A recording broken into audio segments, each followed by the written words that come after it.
الحمد لله رب العالمين والصلاة والسلام على سيد الأنبياء والمرسلين أما بعد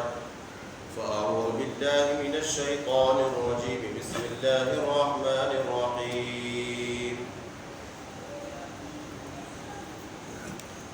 وليستعفف الذين لا يجدون نكاحا حتى يغنيهم الله من فضله والذين يبتغون الكتاب مما ملكت أيمانكم فكاتبوهم إن علمتم فيهم خيرا وآتوهم مما لله الذي آتاكم ولا تكرهوا فتياتكم على البغاء إن أردنا تحصنا لتبتغوا عرض الحياة الدنيا ومن يكرههن فإن الله من بعد إكراههن غفور رحيم. ترجمہ: اور جو لوگ نکاح کرنے کی طاقت نہیں پاتے انہیں چاہیے کہ پاک دامنی اختیار کریں یہاں تک کہ اللہ انہیں اپنے فضل سے غنی کر دے، اور تمہارے غلام اور کنیزوں میں جو مال کما کر دینے کی شرط پر آزادی کے طلبگار ہوں تو انہیں یہ معاہدہ لکھ کر دو، اور اگر تم ان میں کچھ بھلائی جانو اور تم ان کی اللہ کے اس مال سے مدد کرو جو اس نے تمہیں دیا ہے، اور تم دنیاوی زندگی کا مال طلب کرنے کے لیے اپنی کنیزوں کو بدکاری پر مجبور نہ کرو، خصوصاً اگر وہ خود بھی بچنا چاہتی ہوں، اور جو انہیں مجبور کرے گا تو بے شک اللہ ان کے مجبور کیے جانے کے بعد بہت بخشنے والا مہربان ہے۔ یہاں سورہ نور کی آیت نمبر 33 میں، جیسا کہ آپ نے اس سے پچھلی 32ویں آیت کریمہ کے اندر نکاح کے متعلق سنا تھا، یہ بھی آیت کریمہ اس کا تعلق بھی نکاح سے، لیکن فرمایا کہ جو نکاح کی طاقت نہ رکھتے ہو ان کے لیے کیا ہے؟ فرمایا کہ جو نکاح، ان لوگوں کا حکم بیان کیا جا رہا ہے جو نکاح کرنے کی استطاعت نہیں رکھتے۔ ارشاد فرمایا جو لوگ مہر،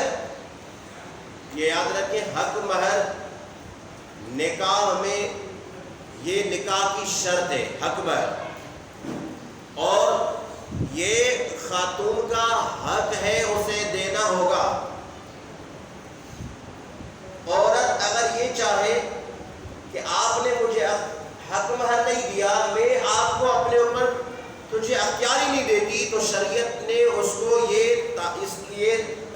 اختیار دیا ہے کہ وہ اپنے شوہر کو اپنے اوپر اختیار نہ دے کہ آپ پہلے اپنا مجھے حق مہر نہ کرو۔ یہ مسئلہ پہلی دفعہ جب شوہر اپنے بیگم کے پاس جانا چاہتا ہے تو وہ عورت پہلی دفعہ منع کرے تو منع کرنے کا اختیار ہے، اور اس کے بعد بھی اگر وہ قریب نہیں آنے دے تو اس میں شریعت میں کوئی گرفت نہیں، کوئی گناہگار عورت نہ ہوگی۔ تو یہ حق مہر ہے۔ ہاں اگر وہ عورت معاف کر دیتی ہے کہ حق مہر میں نے تجھے معاف کیا، معاف کرنے سے بھی معاف ہو جائے گا، لیکن مناسب تو نہیں لگتا کہ شوہر پہلی رات عورت سے کہے کہ مجھے حق مہر معاف کر دے، معاف کر دے، معاف کر دے۔ یہ تو اس کا حق ہے، آپ نے نکاح کا بدلہ حق مہر ہے، مل کے بدعا کے جو آپ مالک بنے تو آپ حق مہر کے بدولت بنے، آپ نے حق مہر ادا کرنا ہے۔ تو بعض لوگ حق مہر جنہوں نے اب تک بھی حق مہر نہیں دیا تو انہیں دینا ہوگا، اگر معاف کر دیا تو الگ بات ہے، اگر معاف نہیں کیا تو حق مہر ان کا یہ حق ہے، یہ دے دینا لازم ہے۔ فرمایا کہ جو نکاح میں اس کی استطاعت نہیں رکھتے، حق مہر کی طاقت نہیں ہے، چنانچہ جو لوگ مہر نان نفقہ میسر نہ ہونے کی وجہ سے نکاح کرنے کی استطاعت نہیں رکھتے، انہیں چاہیے کہ حرام کاری سے بچتے رہیں یہاں تک کہ اللہ انہیں اپنے فضل سے مالدار کر دے اور مہر اور نان نفقہ ادا کرنے کے قابل ہو جائیں۔ یا نکاح کی استطاعت نہ رکھنے والوں کے متعلق ذرا شرعی 2 مسئلے ملاحظہ ہوں۔ اگر یہ اندیشہ ہے کہ نکاح کرے گا تو نان نفقہ نہ دے سکے گا یا جو ضروری باتیں ان کی پوری ادائیگی نہ کر سکے گا تو نکاح کرنا مکروہ ہے، اور اگر ان باتوں کا یقین ہو تو نکاح کرنا حرام ہے، مگر نکاح کر لیا تو نکاح بہرحال ہو جائے گا۔ جو لوگ کسی وجہ سے نکاح کی استطاعت نہیں رکھتے تو انہیں چاہیے کہ اپنے مارنے کے لیے احادیث میں اس کے متعلق فرمایا گیا کہ وہ بندہ روزہ رکھے. جو نکاح کی طاقت نہیں رکھتا تو روزہ رکھے. سیدنا عبداللہ بن مسعود سے روایت ہے، نبی کریم علیہ السلام نے ارشاد فرمایا، اے جوانوں، تم میں جو کوئی نکاح کی استطاعت رکھتا ہے وہ نکاح کرے، کہ یہ اجنبی عورت کی طرف نظر کرنے سے نکاح کو روکنے والا ہے اور شرمگاہ کی حفاظت کرنے والا ہے. اور جس میں نکاح کی استطاعت نہیں وہ روزہ رکھے کہ روزہ شہوت کو توڑنے والا ہے. بندہ روزے میں ہوگا تو بندہ گناہ کی طرف کم مائل ہوگا، مائل نہیں ہوگا. اسی طرح بندہ روزے کی برکت سے گناہوں سے بچا رہے گا. ارشاد فرمایا والذین یبتغون الکتاب، اور وہ جو مال کما کر دینے کی شرط پر آزادی کے طلبگار ہو. یہاں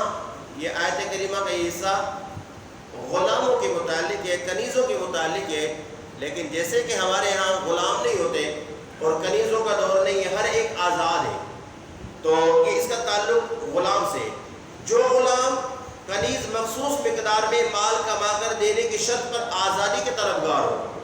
تو انہیں اس کا معاہدہ لکھ کر دینا مستحب ہے کہ غلام کو، کنیز کو یہ کہہ دیا جائے کہ اتنی رقم اگر کما کر دے تو تجھے آزاد. اس کو کہتے ہیں مکاتب غلام.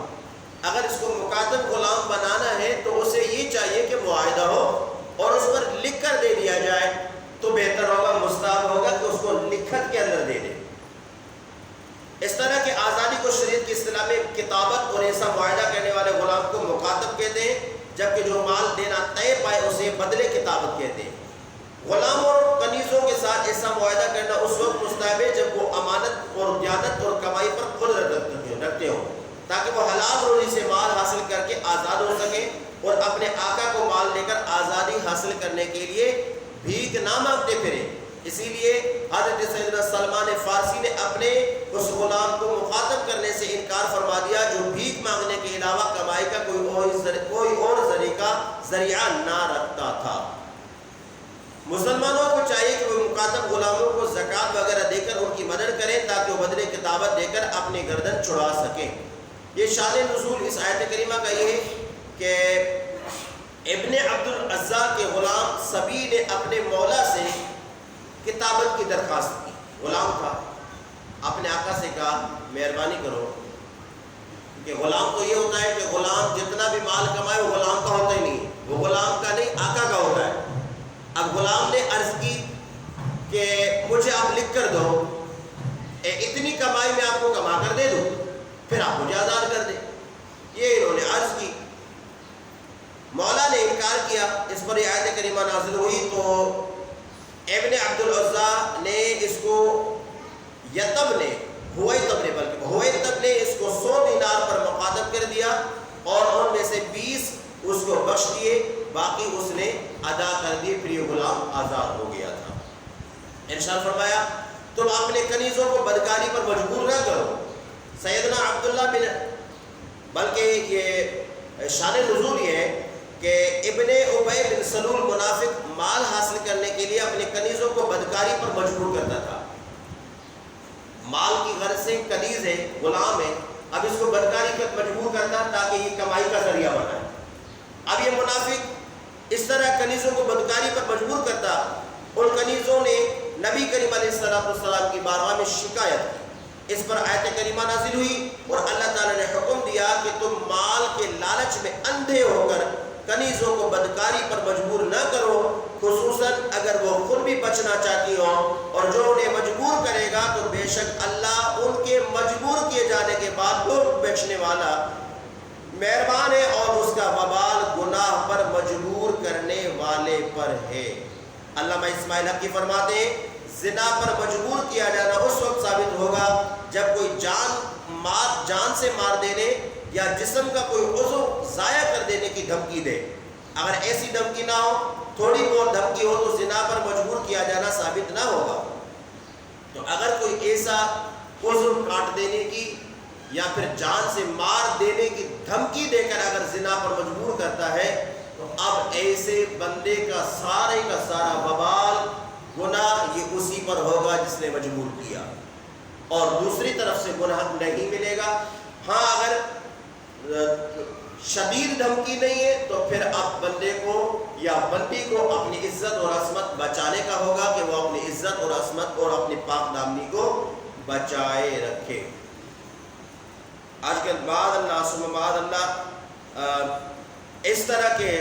لوگ بھی ہیں کہ معاذ اللہ ثم بعد اللہ بچیوں کو اغوا کر کے اور اس طرح کے بچوں کو اغوا کر کے بھیک منگواتے پھرتے ہیں اور بچیوں کو اغوا کر کے معاذ اللہ ایک گندا دندہ شروع کر دیتے ہیں، جنہیں ان آیت کریمہ کی وعید سے ڈر جانا چاہیے کہ اللہ تو انہیں بخشنے والا ہے، بخش دے گا، لیکن آپ اس دنیا ناپائیدار کے لالچ میں آ کر یہ جو کام کیا اس کا گناہ کتنا ہوگا، اس کی بدکاری کا گناہ کتنا ہوگا۔ روز قیامت جو بدکاری کرنے والا اور بدکاری کروانے والے اس طرح کے لوگ، فرمایا گیا کہ اس طرح کے آئیں گے کہ ان کی شرمگاہ سے ایسی بدبو نکلے گی کہ جس کی بدبو کی وجہ سے جہنم کے لوگ بھی پناہ مانگیں گے کہ یا اللہ کہ یہ کسی بدبو آ گئی، ان کی شرمگاہوں سے وہ بدبو بہہ رہی ہوگی جنہوں نے بدکاری کا ارتکاب کیا۔ تو اندازہ لگائے کہ جو اس طرح کی مجبور کرا کر کسی کے اگر وہ مال اور اس دنیا ناپائیدار دنیا اور اس فانی اور بے وفا دنیا کے غرض سے اس طرح کی کرے تو اللہ رب العالمین سے انہیں توبہ کرنی چاہیے۔ رب ذوالجلال ہم سب کو ان باتوں پر عمل کی توفیق عطا فرمائے، آمین بجاہ النبی الامین صلی اللہ علیہ وسلم۔